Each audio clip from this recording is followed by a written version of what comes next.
Bagaimana supaya ibadah puasa kita ini diterima di sisi Allah Subhanahu wa Ta'ala? Maka Imam Al-Ghazali di dalam kitab Ihya Ulumuddin pada jilid yang pertama, beliau menjelaskan tingkatan orang yang melaksanakan ibadah puasa di bulan suci Ramadan.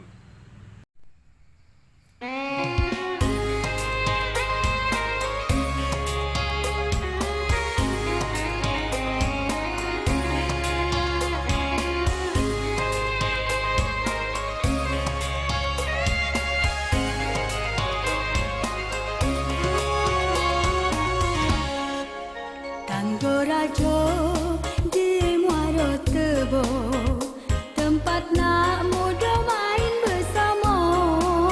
Di situ mulai awal cerita, Muaro Tebo jadi kota budaya.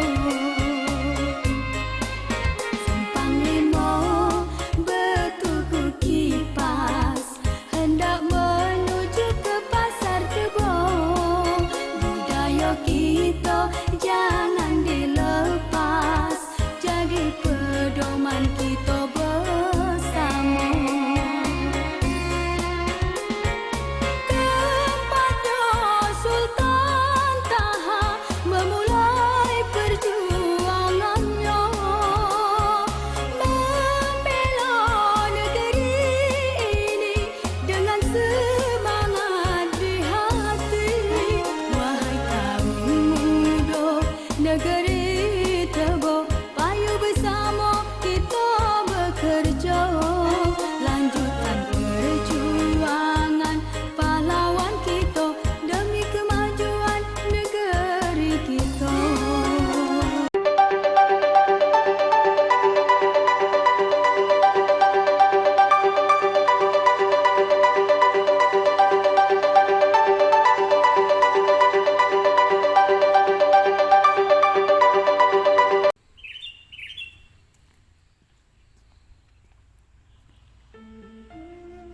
Assalamualaikum warahmatullahi wabarakatuh. Alhamdulillahi rabbil alamin. Allahumma salli ala Sayyidina Muhammad wa ala ali Sayyidina Muhammad. Marilah kita bersyukur kepada Allah Subhanahu wa Ta'ala. Limpahan rahmat dan karunia-Nya masih banyak tercurah kepada kita. Salawat dan salam kita kirimkan kepada junjungan Nabi besar kita Muhammad sallallahu alaihi wasallam. Syafaat beliau sangat kita harapkan di hari yauma la yanfa'u malun wala banun illa man atallaha biqalbin salim. Allahumma shalli ala Sayyidina Muhammad wa ala ali Sayyidina Muhammad. Para pendengar, di mana saja berada yang dimuliakan oleh Allah Subhanahu wa Ta'ala.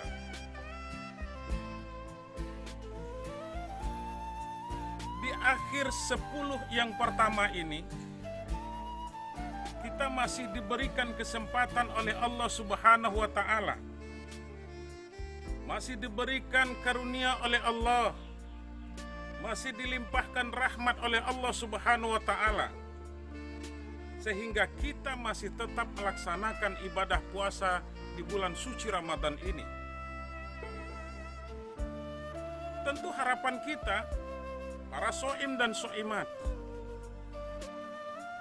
ibadah puasa yang kita lakukan ini diterima di sisi Allah Subhanahu wa Ta'ala. Bagaimana supaya ibadah puasa kita ini diterima di sisi Allah Subhanahu wa Ta'ala?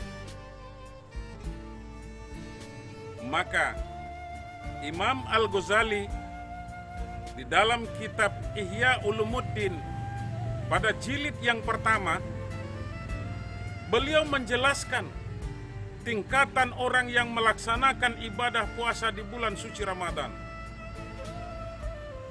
Padahal kita ketahui bersama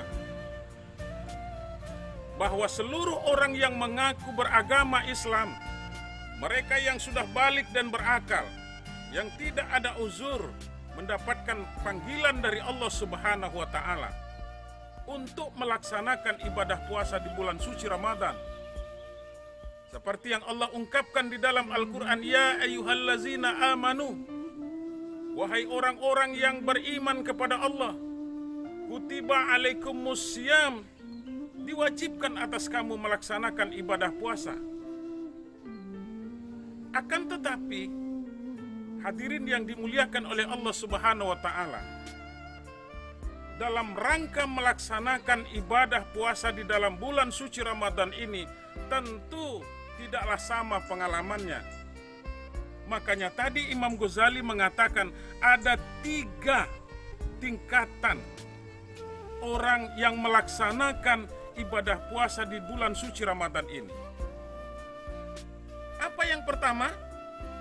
Yang pertama kata Imam Ghazali adalah puasa orang yang awam. Shaumul awam. Artinya puasa orang yang biasa-biasa saja. Siapa mereka ini?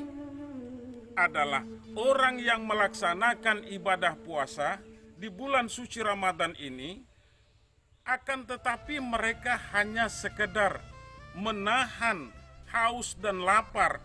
Mereka hanya sekedar menahan lapar untuk tidak makan. Mereka hanya sekedar untuk menahan haus untuk tidak minum. Kemudian mereka cuma menahan diri untuk tidak bercampur dengan istri pada siang hari.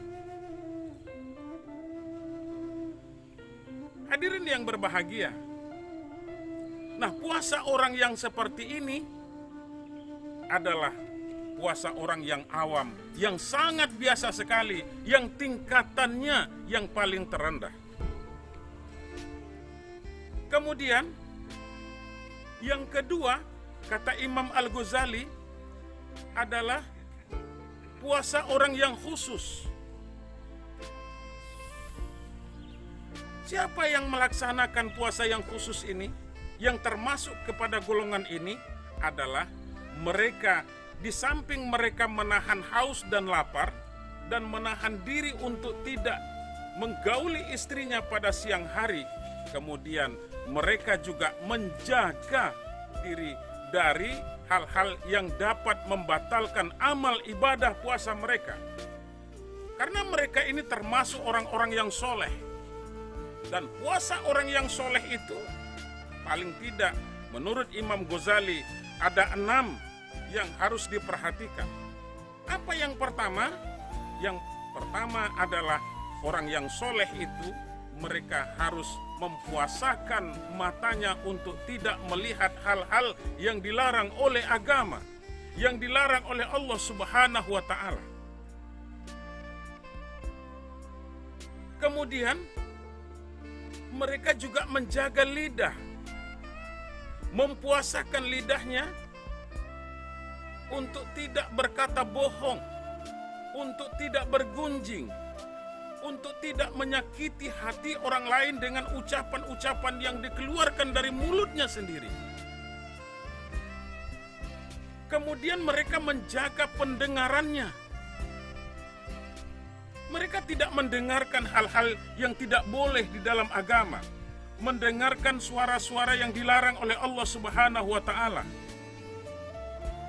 Dan yang ketiga, yang keempat, mereka menjaga dirinya, menjaga anggota tubuhnya supaya tidak melakukan kemaksiatan kepada Allah Subhanahu wa Ta'ala.